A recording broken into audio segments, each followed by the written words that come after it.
Chapter 13 Wheelbarrow.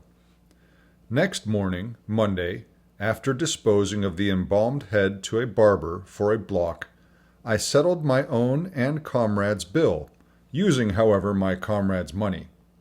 The grinning landlord, as well as the boarders, seemed amazingly tickled at the sudden friendship which had sprung up between me and Queequeg, especially as Peter Coffin's cock and bull stories about him had previously so much alarmed me concerning the very person whom I now companioned with.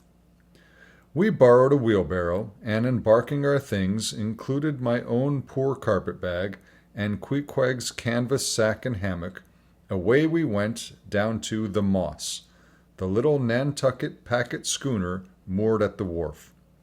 As we were going along, the people stared, not at Queequeg so much, for they were used to seeing cannibals like him in their streets, but at seeing him and me upon such confidential terms.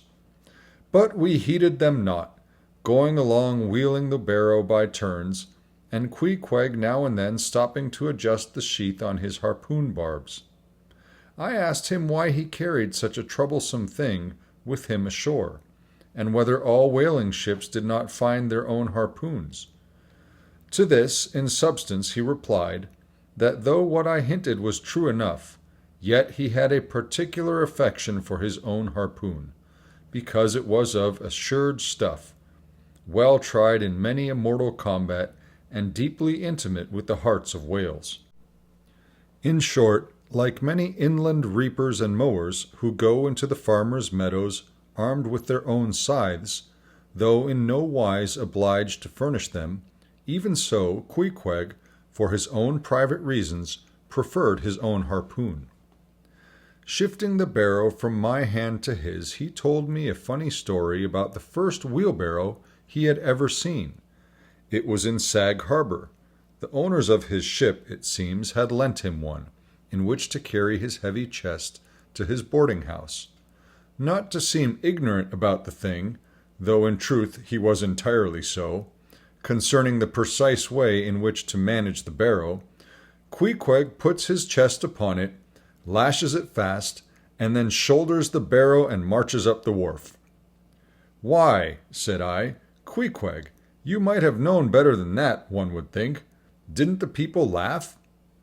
Upon this he told me another story. The people of his island of Rokovoko, it seems, at their wedding feasts express the fragrant water of young coconuts into a large stained calabash like a punch bowl, and this punch bowl always forms the great central ornament on the braided mat where the feast is held.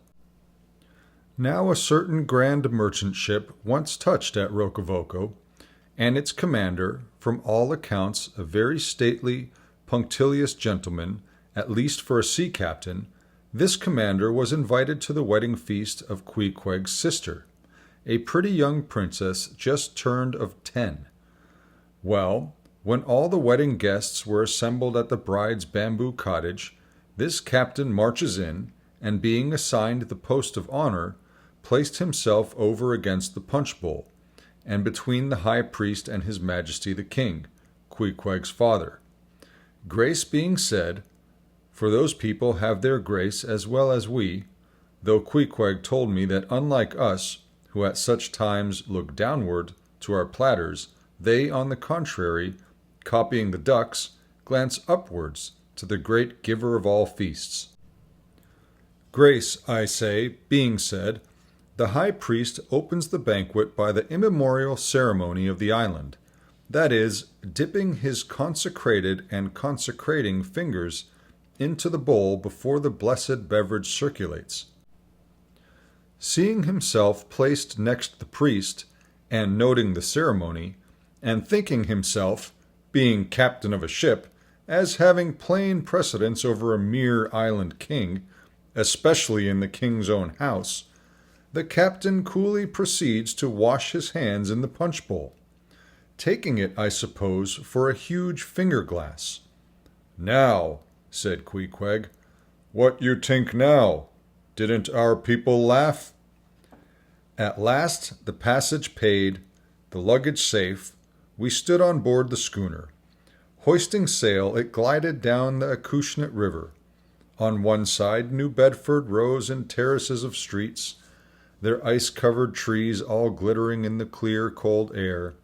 Huge hills and mountains of casks on casks were piled upon her wharves, and side by side the world-wandering whale ships lay silent and safely moored at last, while from others came a sound of carpenters and coopers, with blended noises of fires and forges to melt the pitch, all betokening that new cruises were on the start, that one most perilous and long voyage ended, only begins a second, and a second ended only begins a third, and so on, forever and for aye.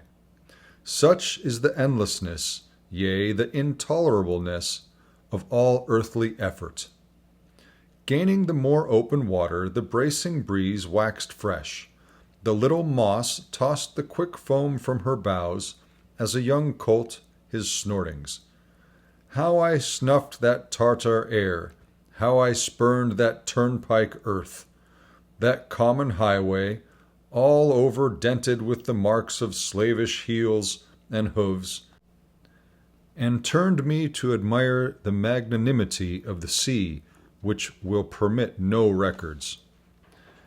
At the same foam fountain, Queequeg seemed to drink and reel with me. His dusky nostrils swelled apart. He showed his filed and pointed teeth. On we flew, and our offing gained. The Moss did homage to the blast, ducked and dived her brows as a slave before the Sultan. Sideways leaning, we sideways darted, every rope yarn tingling like a wire, the two tall masts buckling like Indian canes in land tornadoes. So full of this reeling scene were we, as we stood by the plunging bowsprit, that for some time we did not notice the jeering glances of the passengers, a lubber-like assembly, who marveled that two fellow beings should be so companionable, as though a white man were anything more dignified than a whitewashed Negro. But there were some boobies and bumpkins there who, by their intense greenness, must have come from the heart and center of all verdure. Queequeg caught one of these young saplings mimicking him behind his back. I thought the bumpkin's hour of doom was come. Dropping his harpoon, the brawny savage caught him in his arms, and by an almost miraculous dexterity and strength, sent him high up bodily into the air, then slightly tapping his stern in mid-somerset, the fellow landed with bursting lungs upon his feet, while Queequeg, turning his back upon him, lighted his tomahawk pipe, and passed it to me for a puff. "Captain, Captain!" yelled the bumpkin, running towards that officer. "Captain, Captain, here's the devil!" "Hello, you, sir!" cried the captain, a gaunt rib of the sea, stalking up to Queequeg. "What in thunder do you mean by that? Don't you know you might have killed that chap?" "What him say?" said Queequeg as he mildly turned to me. "He say," said I, "that you come near killee that man, there," pointing to the still shivering greenhorn. "Killee?" cried Queequeg, twisting his tattooed face into an unearthly expression of disdain. "Ah! Him bevy small a fishy. Queequeg no kill so small a fishy. Queequeg kill a big whale." "Look you!" roared the captain. "I will kill you, you cannibal, if you try any more of your tricks aboard here. So mind your eye." But it so happened just then that it was high time for the captain to mind his own eye. The prodigious strain upon the mainsail had parted the weather sheet, and the tremendous boom was now flying from side to side, completely sweeping the entire after part of the deck. The poor fellow, whom Queequeg had handled so roughly, was swept overboard. All hands were in a panic, and to attempt snatching at the boom to stay it seemed madness.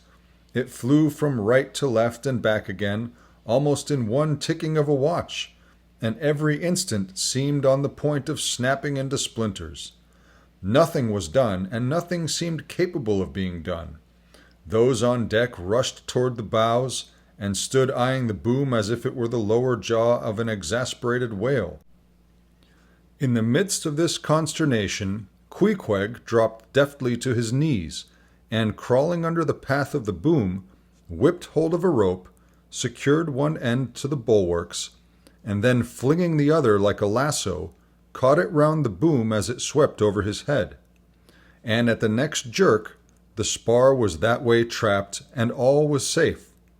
The schooner was run into the wind, and while the hands were clearing away the stern boat, Queequeg, stripped to the waist, darted from the side with a long, living arc of a leap. For 3 minutes or more he was seen swimming like a dog, throwing his long arms straight out before him, and by turns revealing his brawny shoulders through the freezing foam. I looked at the grand and glorious fellow, but saw no one to be saved. The greenhorn had gone down. Shooting himself perpendicularly from the water, Queequeg now took an instant's glance around him, and seeming to see just how matters were, dived down and disappeared. A few minutes more, and he rose again, one arm still striking out, and with the other dragging a lifeless form. The boat soon picked them up. The poor bumpkin was restored. All hands voted Queequeg a noble trump. The captain begged his pardon. From that hour I clove to Queequeg like a barnacle. Yea, till poor Queequeg took his last long dive. Was there ever such unconsciousness? He did not seem to think that he at all deserved a medal from the humane and magnanimous societies. He only asked for water, fresh water, something to wipe the brine off.